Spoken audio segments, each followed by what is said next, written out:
very excited to be here. Yeah. Let's just dive right in. I know folks have busy days, so we'll cut right to it. We're really excited to have you, Susanna. Um, just a quick intro. I'm Michael. I lead customer intelligence here at Interpret. We have Susana de Sousa here. She has over 10 years of experience scaling support functions from in amazing companies like Airbnb, Loom, and OpenPhone.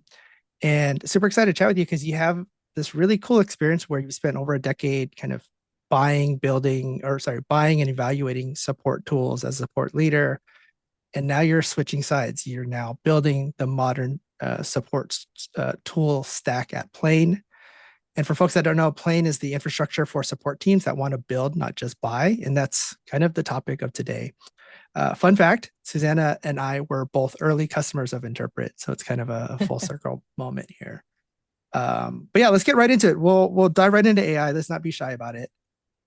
Tell us about your AI journey and kind of this path where you went from kind of evaluating tools to actually building them. Yeah, Michael, thank you so much for having me. As you said, I've been exploring the AI or my own AI journey for a little bit of time. Right now I lead community at Plane, where the AI support stack built for B2B teams. B2B teams doing customer support. So it's very, very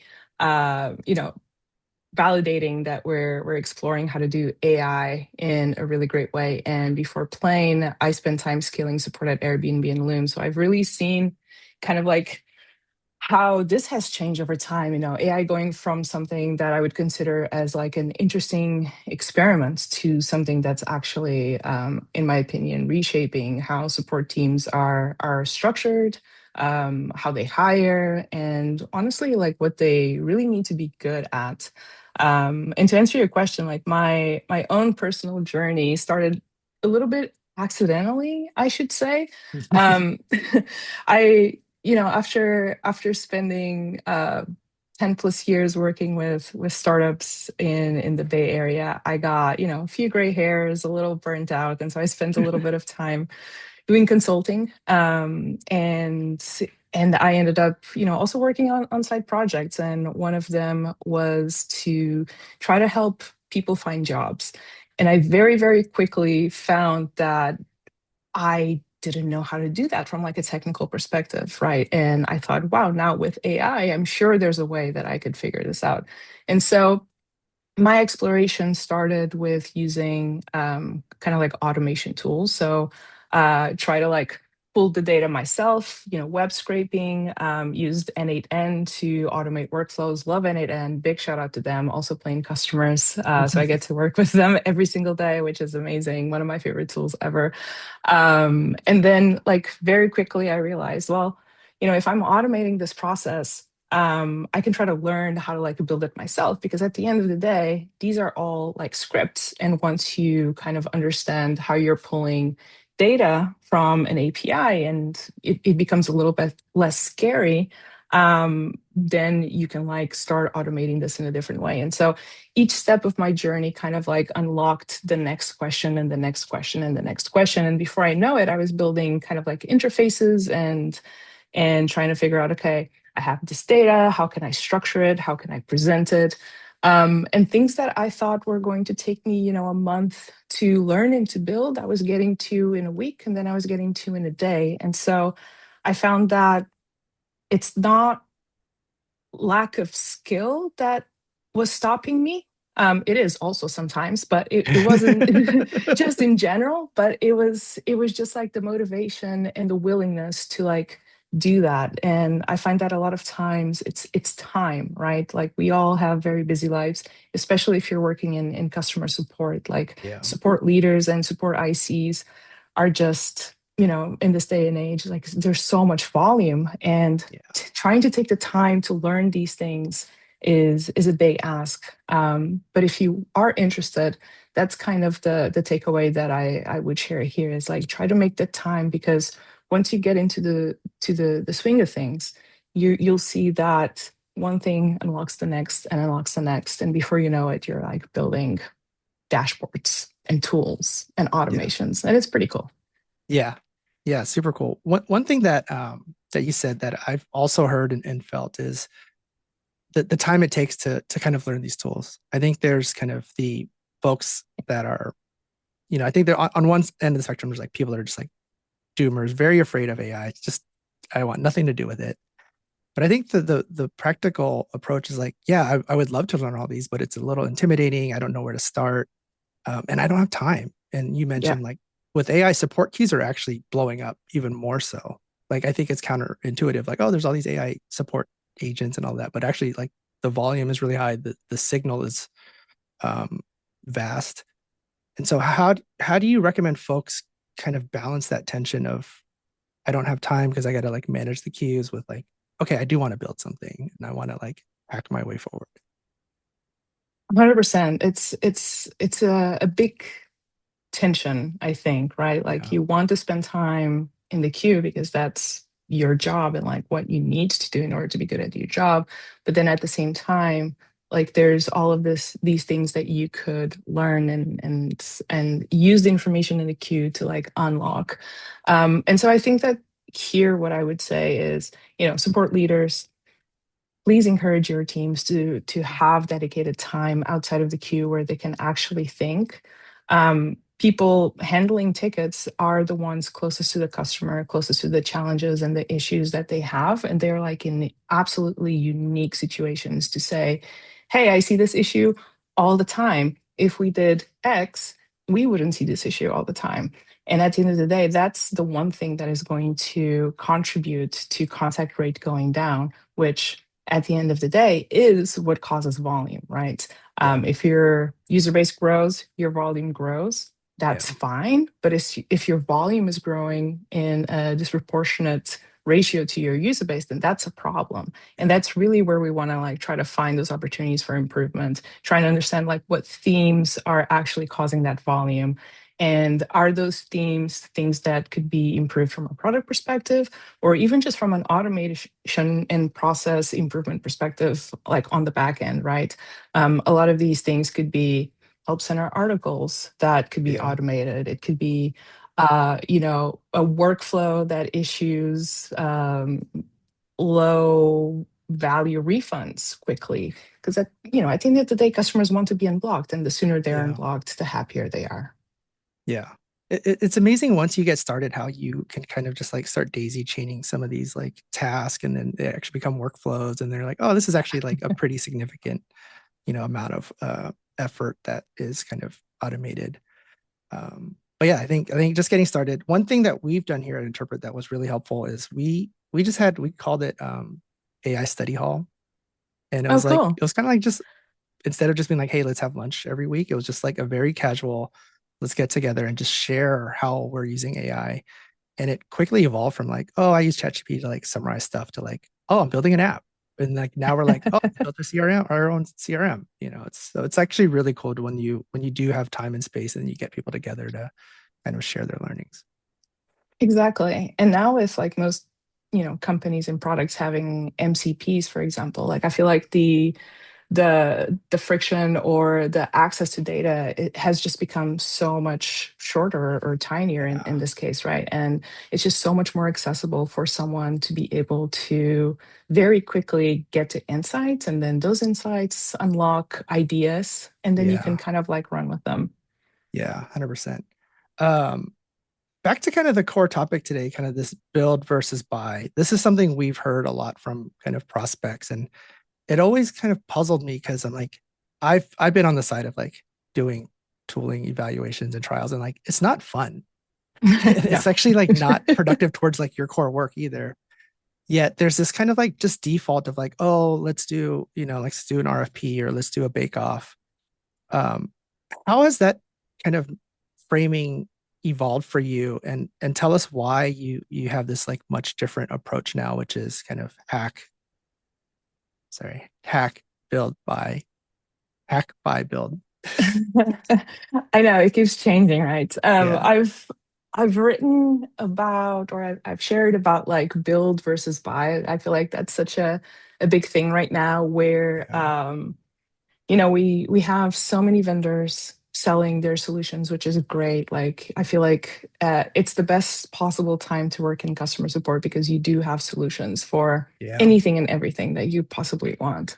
But at the same time, the way that I run support, you run support, the next person runs support is completely different, right? And I think that um, it's kind of crazy to expect to go to a vendor and expect them to integrate with every single platform that I use, whether they are a support platform or a CRM or anything, right? Like Yeah.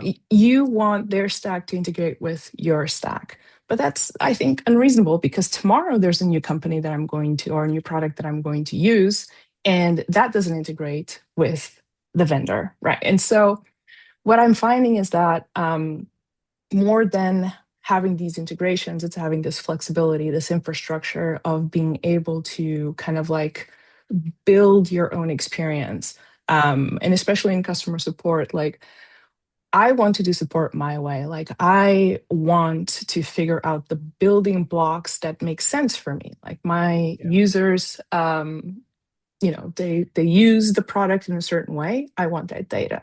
Then there's the Stripe data or payments data or any sort of data really Yeah. that you want to aggregate, ticket data, threads data, conversations, anything, right? But Yeah. the way that you are kind of like consolidating, aggregating everything, it's unique to you and to the goals that you have and to what you want to communicate out to your leadership Yeah. or even like the OKRs of your company, right? If your company cares about increasing revenue as a support leader, you're going to want to figure out how to do that. But if your company cares about decreasing bugs, then as a support leader, maybe you don't care as much about the revenue piece, but you care about the technical piece. And so that changes for you, even as on a quarterly basis, right?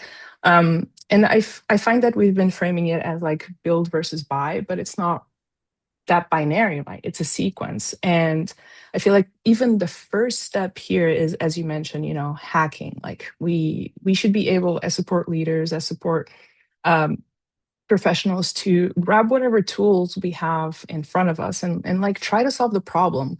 We don't need to actually build a product from scratch. Like that's for the professionals, like I'm not trying to build a full-fledged tool, but I do need to build the understanding of like what I need. Because a lot of the times customers will go to a vendor with such huge expectations of can you solve this problem, but it's not the right solution for them, right? But once you kind of validate through hacking, through like trying to figure out your own solutions, then you can go and buy, but only when you know what you're buying. And you can even walk into the vendor and say, here's what I built, here's where it broke, could you Yeah. solve this for me? And I feel like that's such an interesting validation of like, is it worth for us to invest all this money in this solution that we're trying? It's too important to play around with a bet of can you do it when you can actually like try to validate it yourself. Yeah. Yeah. So much insight there for sure. Um, and I think I've experienced a very similar journey, especially with AI. There's a famous article about kind of the jagged edges of AI. And it's like on one hand, like in one use case, it's like magic, and you can't believe this thing works. I And the know, other right? hand, you're like, what the heck is this? Like, how is AGI here when this thing doesn't even work? And I feel like the conversations we have with like customers that are hands-on hacking their way forward, it's also a very different relationship. It's almost like a co-creative, like, hey, we're building together, and Yes. it's very rich, and it's a lot of fun. And like even if they end up not buying our platform, like we have relationships where like we're still kind of part of this community. Have you kind of observed that as well in the kind of the community that you're engaged with? Yeah, absolutely. I feel like it's a learning experience, right? Like I think it's important to acknowledge like building everything yourself doesn't actually scale, right? Like I feel like if you're like hacking it, building it yourself, like that teaches you boundaries. It teaches you like what's worth your team's time, what's worth Yeah. for you to own, what's worth for you to outsource, to buy. Because there's going to be always someone out there that has solved this better, and that's okay. Like that, I want that Yeah. to Yeah. happen, right? Let me just install that Um, library. exactly. But I do think like having that mentality or like that mindset of like hacking, and I use hacking as kind of like a very loose term here, right? We're Yeah. not Vibe like coding, pushing hacking. Yeah. exactly, right? Yeah. Yeah. But like experimentation, right? I feel like that makes you a better buyer. And it's not saying that like I'm anti vendor or anti this or anti that. Like I'm just anti kind of blind buying really, or Yeah. like Or like investing, passive buying. Yeah. exactly. And I talk to a lot of support leaders, and everyone has different requirements. Everyone has different experiences. And the support leaders that I talk to a lot of vendors as well. And they've been learning like what works, what doesn't work, and then they share it with other people. And I feel like we're building like this huge community in a way, but just like this shared experience of like what works for me doesn't work for you, and so Yeah. therefore we need to like really customize the experiences that we need to ourselves, and that's okay. Like I feel like we're moving away from the era where it was like one solution fits everyone's needs, and Yeah. now finally we can say, hey, here are the building blocks, let's go and actually customize and personalize what we need from a support tool stack. And that's Yeah. okay. And that's Yeah. possible, which is the craziest thing now, which is amazing. Yeah. Yeah. It is amazing.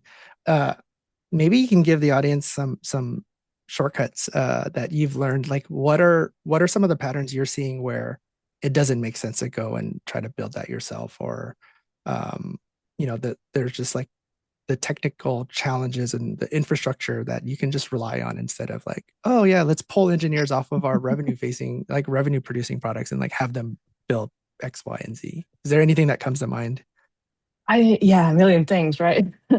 um, anything that like deals with unstructured data is really complicated. And so every support person, or anyone that has ever worked with support tickets, support threads, support conversations will Tags, know. macros. Yeah, just text in general. Yeah. Like that's very, very unstructured data. And that has like a level of complexity that is not easy. Yeah. There's a really cool article that was recently posted in Lenny's newsletter, actually, and I forget the name of the author, but she is a UX Oh yeah, researcher. yeah, yeah. Great Do you article, know what and I'm talking about? she has a class on Maven as well. Yeah, Exactly.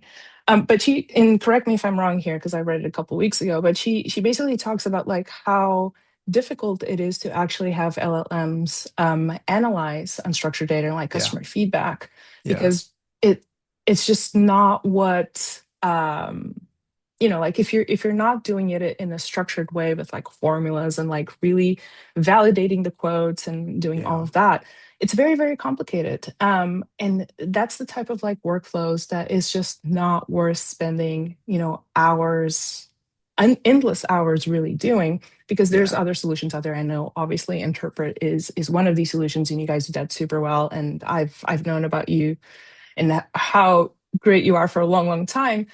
And that's a very, very specific example because it's unstructured data. But yeah, that's one of the best examples, really. Like my personal experience, like joining Plane, my job is a little bit different now than it used to be, like leading support teams and building mhm, support teams, which now I'm kind of like faced with the challenge of, what do support leaders need? Like, what are they building yeah, for? Like, what are the challenges? And so I'm having to deal with a lot of like unstructured data from even our conversations, our call transcripts from our sales calls, like with buyers, and trying to figure all of that out. And I'm very quickly, running into to some roadblocks of, yeah, I analyze all this data. It's not a great result. I should leave that to the professionals. But on the other side of the spectrum, if I can structure some of that data, then you can build like quick tools to analyze them. You can create beautiful reports that update every single week, create yeah, trends for you so you can stay on top of insights. And so I find that there's definitely a lot of value in quickly experimenting and being able to access that data to validate your assumptions, but then going to the professionals and saying, okay, here's what I need. Can you help me answer these questions? For sure. Yeah. Yeah, it's hilarious. Like I talk to a lot of friends and they're like, what does Interpret do? What do you work on? And then their first thing is like, why can't I just throw that into ChatGPT or Claude? And I'm like, you can and you should, but you'll quickly realize that at It's not the same. some number of rows in your CSV file, like you'll realize the diminishing returns.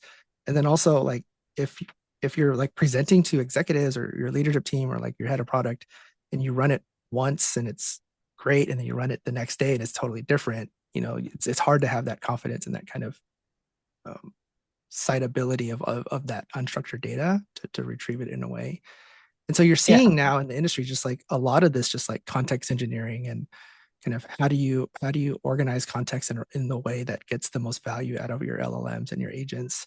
And I think it's a really interesting kind of time to be building those tools, but also using those tools. Yes. Yeah. And to your point, like when you're maintaining the thing that you build and like that starts costing you more than like what is Yeah. actually worth for you, like I feel like Yeah. that's like when you realize, right, that you're spending just too much time, too much company money, Yeah. engineering cycles even on something that's not going to at the end of the day like make a real difference. Yeah. But on the other side of the coin that you talked about, like teaching yourself skills like context engineering and prompt engineering and understanding how data works, I think just can absolutely unlock so much value for you. For me, like one of those moments was really, like when I was at Loom, and this feels already like, over 3 years ago, maybe. Mhm. Sorry, my center stage on my Mac, I don't know how to turn that off. Oh, jeez. So it keeps changing. It's cinematic. But It's a feature. Yeah. there you go. So I can't move. I talk with my hands because I'm Portuguese, so it's adjusting. But when I was at Bloom, when I used to hear engineers talk about APIs, and I was like, oh wow, that's so complicated. I'll never understand an API. Like it's definitely for Yeah. the engineers. And then over time, and especially now with Claude Code and AI tools, I started using APIs myself, and that bridge or that gap just got closed for me because I understood what the power of an API, and suddenly like terms like the payload or pagination or Yeah. timeout, like it starts making sense.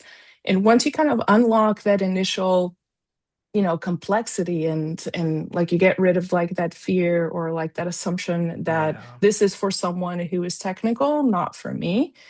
You're like, oh, so I can get all this data from an API call that I can then structure and then run AI on.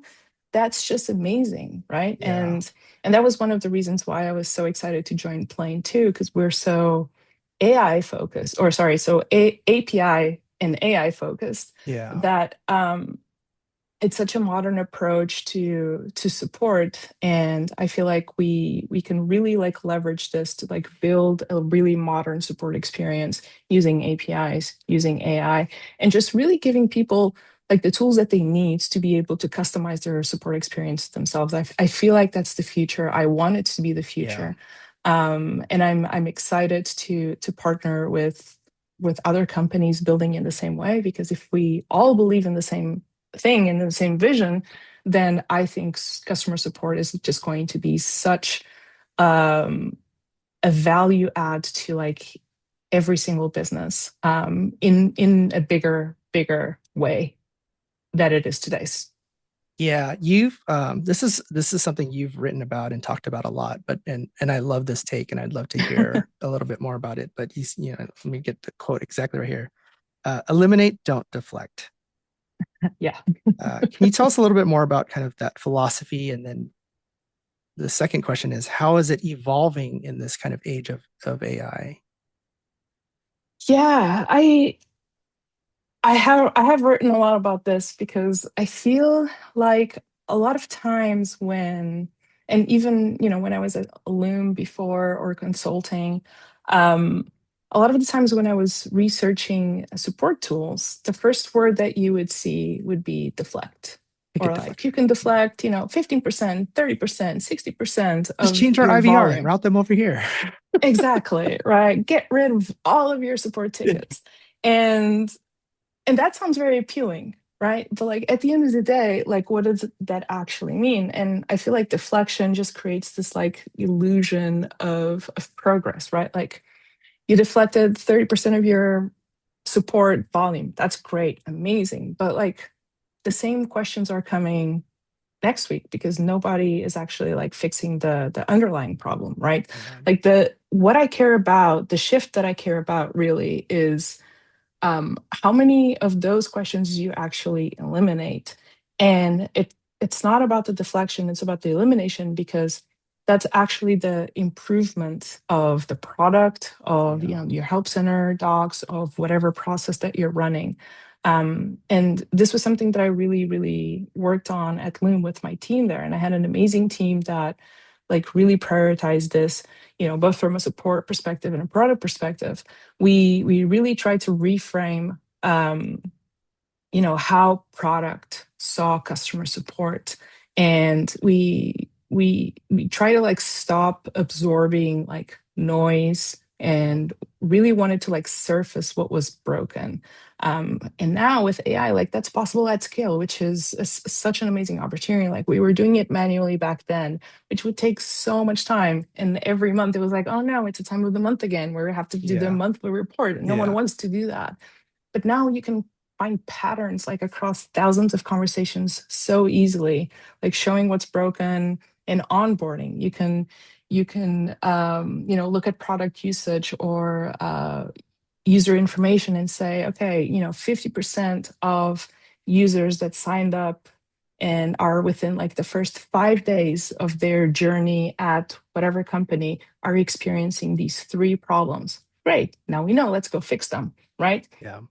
We know that users that have been with the company or the product, using the product for over 6 months, experience different problems. Okay, let's go fix those. And so the conversation changes based on the context that we have. And we cannot have that context unless we're looking at different sources.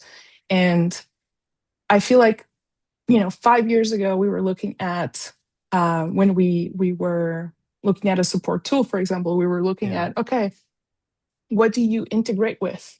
Right? Like tell me all of your integrations because I need to bring data from like all of these places. Yeah. And now the conversation is different. It's not about like how many integrations you have anymore, fortunately. Yeah. So Yeah. that's cool. But I'll just finish with this because I could talk about Yeah. deflection forever. I'll Yeah. No, just I say love it.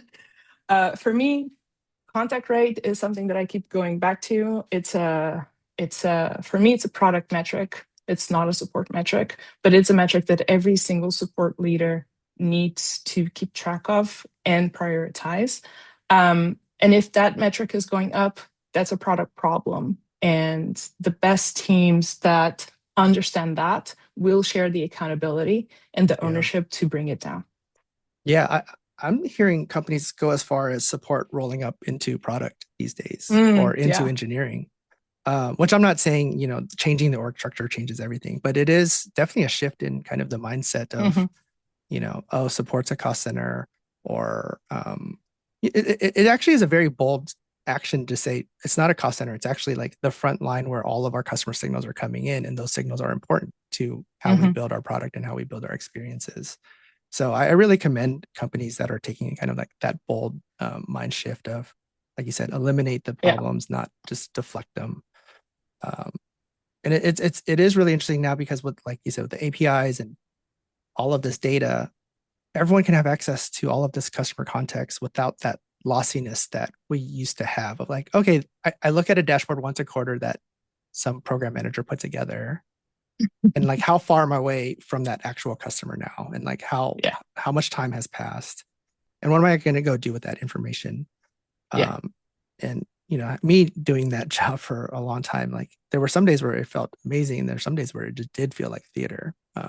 So this new world is a lot more interesting to kind of hack and build and bring that context together across your organization. Exactly. Cool. Let me just check the time here.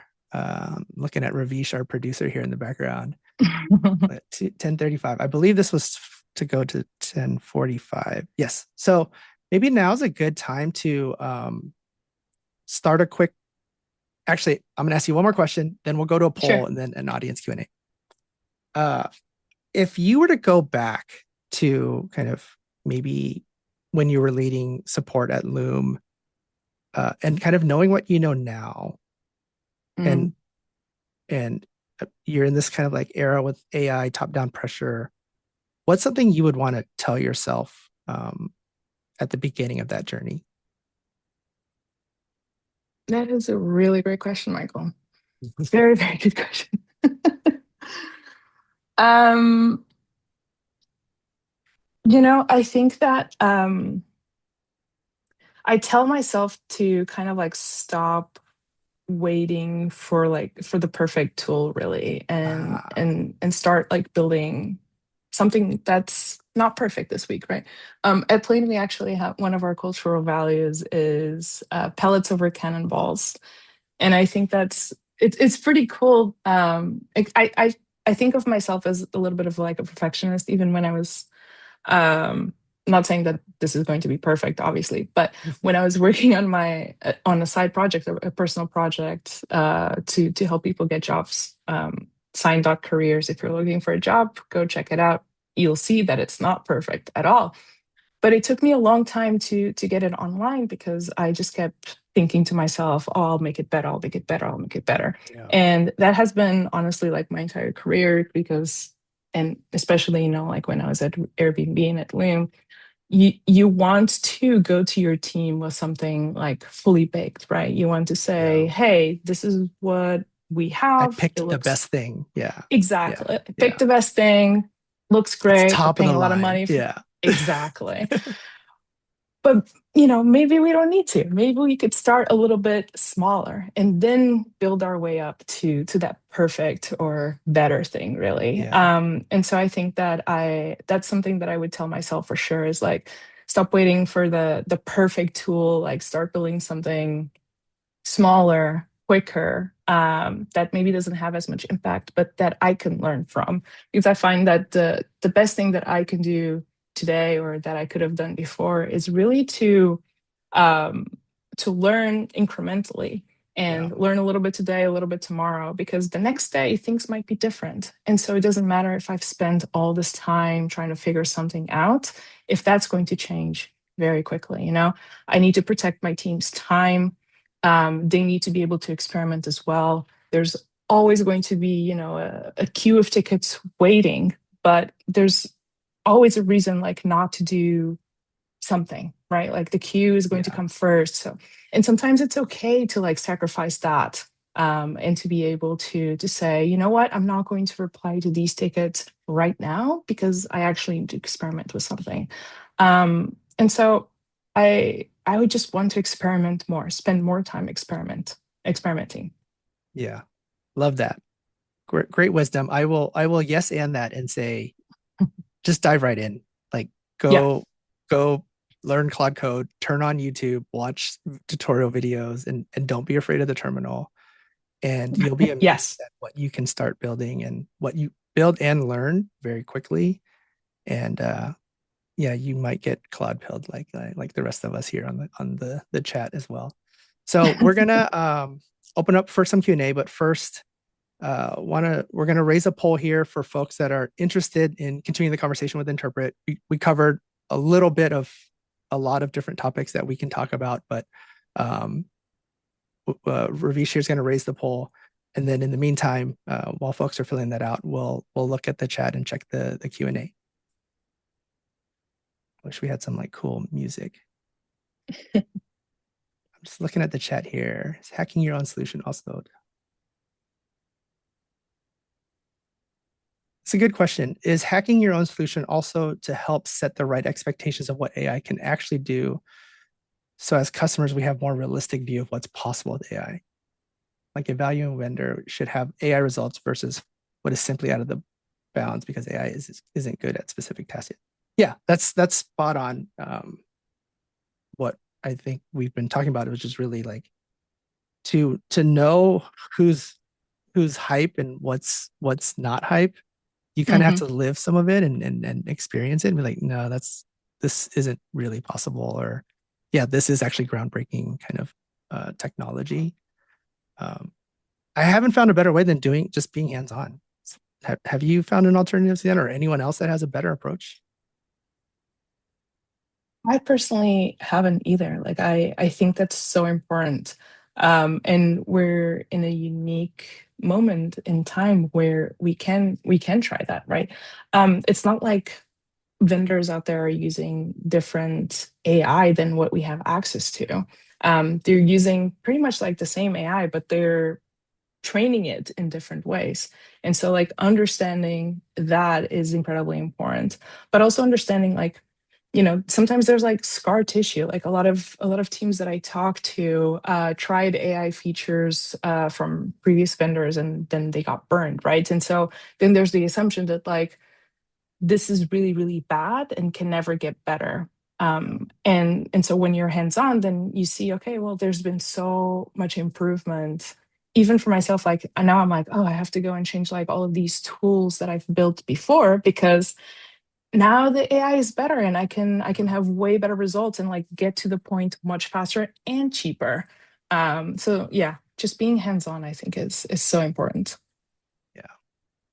Next question here. I love the opinion of drawing the line at unstructured data. That is so true. I'm curious, what type of structured data problems can support folks experiment with before going to a vendor? I'll let you take that one. Yeah, it's a really good question. I mean, support data, I think is a great example here. I before, you have your usage data, your volume data, like all types of data coming in from whatever support tool Yeah. you're using. That's still true today. And a lot of times you'll find yourself probably like exporting that data, putting it in a spreadsheet, and getting data from different sources, putting it in the same spreadsheet, like trying to find, connections with that data.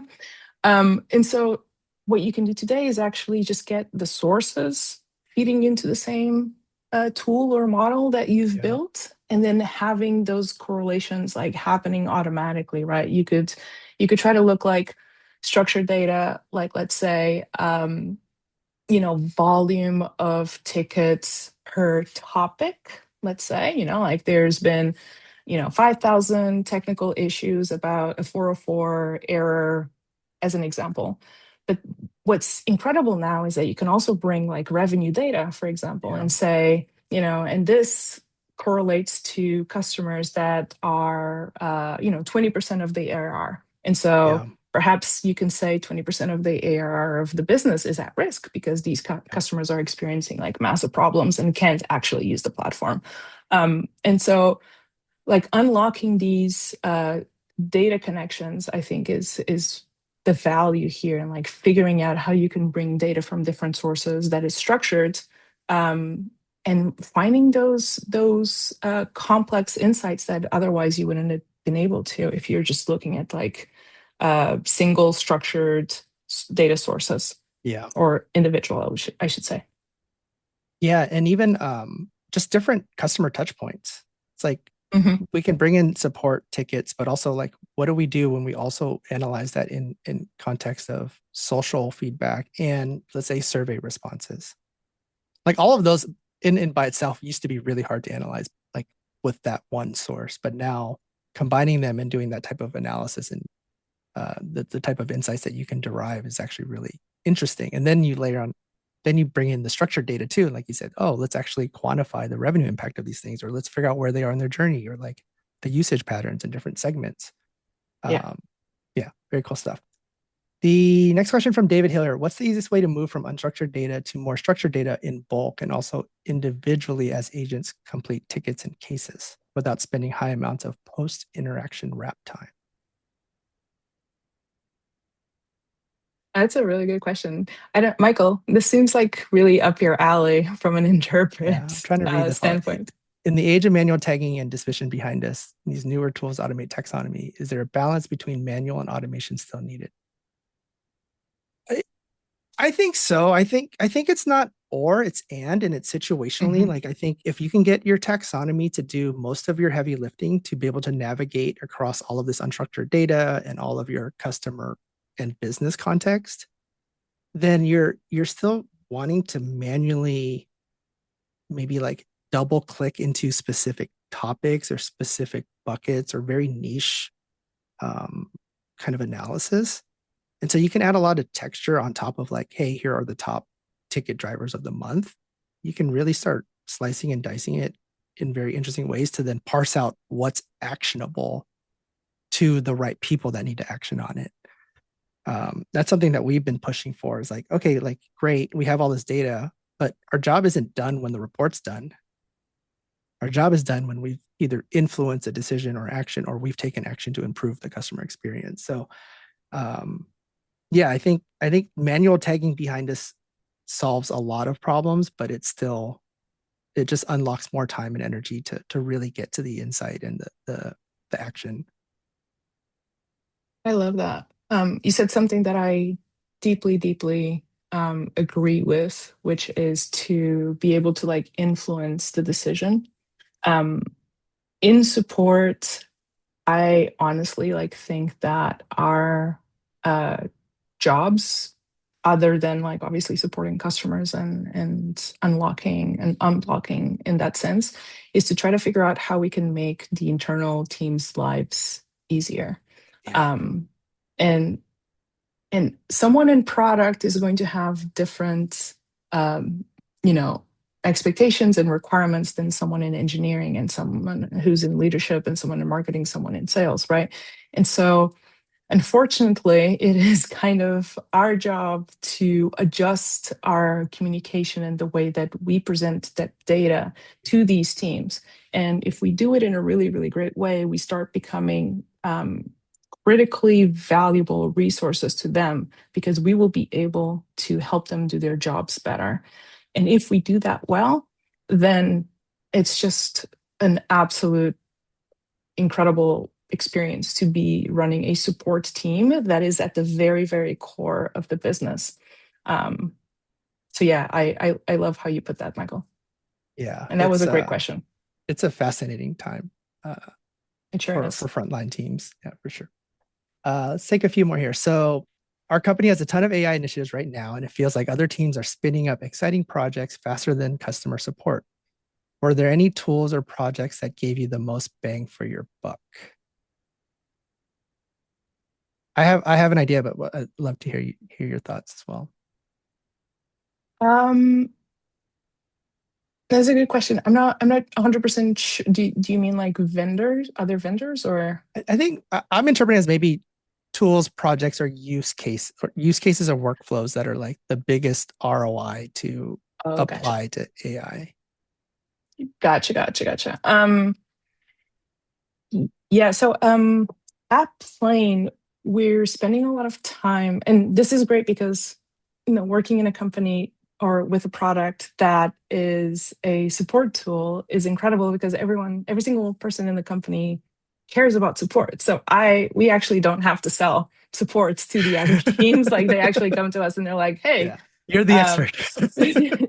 exactly, which is great. And I'm actually not running the support team. Our incredible head of operations, Yumna, and the support engineers are doing that, and they're incredible. And so I'm just kind of like paraphrasing a little bit about what they're doing here, but they're spending a lot of time in that relationship of figuring out like voice of the customer, right, and like Yeah, making sure that we understand product usage. So that's some data points there that we can analyze with AI, bring that to and connect that to actual like ticket volume, connect it to the feedback in the ticket volume, and then bring it all back like in a kind of like a feedback cycle. And so creating that understanding of are the features that we're shipping what our customers need and want is incredibly important. And actually, in our all hands meeting, so every Tuesday, we have a section called What Our Customers Want. And we do cover a lot of those feedback points, both good and bad. yeah, Um, I shouldn't say bad, constructive. yeah. So that the entire team is aware of the state of the product, really, and and how to move forward. Really, I'm not sure if this answered the question. Yeah, no, I think it does. I think for me, I would dive right into what I think is some of the most time consuming projects and efforts, which is like reporting. Hmm. The month end support insights report or the quarterly voice of customer report. Yeah. And with AI tools now, I would just dive right into probably like Claude Cowork, see what tools I have today that have an MCP server, wire it up, and see if I can replicate a report that our team used to do and see if I can replicate it in a way that is as good, if not better. And then to your point, how do you tailor those reports and messaging and insights to your specific audience? And now with AI, you can create, you know, through prompt engineering, generate this for the executive of this department that they care about these things. And now you have the same report that you can actually just fork and create in 3 or 4 different versions for the right audience that cares and has the most ability to take action on that. Um, we've seen our customers have been doing really interesting things with reporting. It used to be like, oh, we went from 2 months. It used to take us 2 months to do this. Now it's like 2 days. And now it's like, oh, we're building a custom app on top of it. Or we're building our own CRM, or we're building a Slack bot that can just like answer these questions and we don't need reporting anymore. So I would say reporting is a great bang for the buck. And there's another question here, like where to get started. And I would probably just start with Claude Cowork. Hmm. If you're not comfortable diving right into terminal, I would probably just go right into Claude Code though.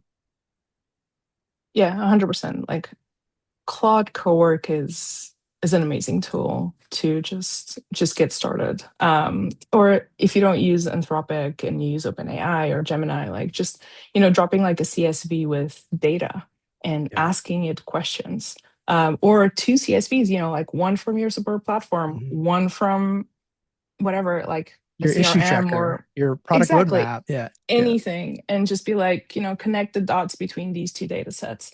Like that's already a way to get started. And like the more you do that, the more you start understanding the correlation between data points and how you can elevate that to better insights and more insights, and you start kind of like cross-referencing certain data points that will then lead to um, better outcomes, really. Okay, we'll take one last question here and then we'll wrap it up so folks can start vibe coding. Susanna, your point about contact rate being a product metric really resonated with me. What do you see tends to get in the way of teams really adopting that mindset?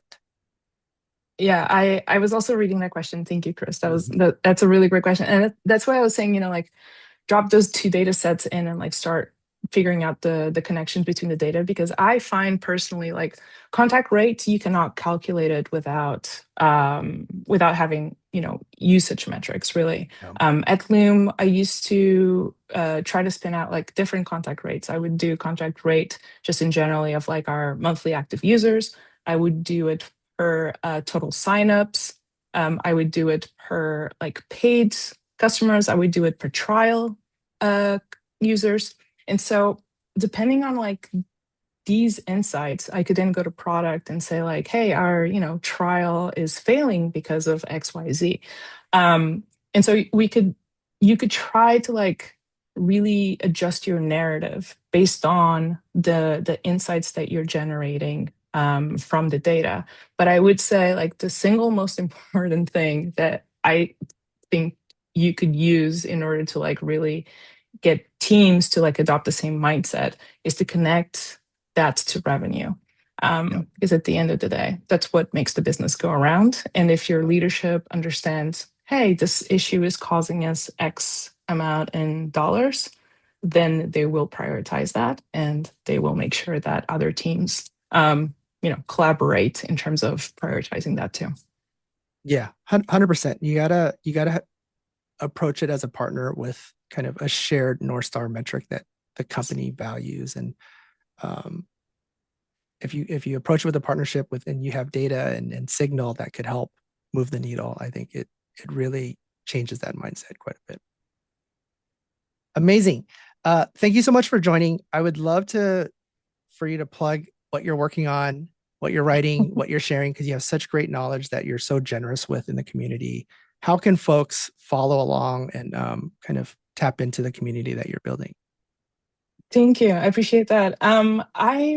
I've just been very excited to kind of like get started at Plane. I truly believe that we're building the tools that support teams all around the world for many different types of industries and just products really need to improve their support experience. And so go to plane.com/community. I try to be like very vendor agnostic and talk about things like what is an MCP, like what type of metrics should you bring to your CFO, and like will they care about.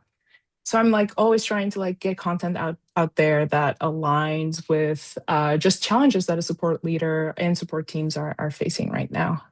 So yeah, let me know. DM me on LinkedIn. I'm always available for a chat. And thank you so much for being here and for asking all of these amazing questions. I really, really appreciate it. And thank you, Michael and Interpret team, for having me. This is a pleasure.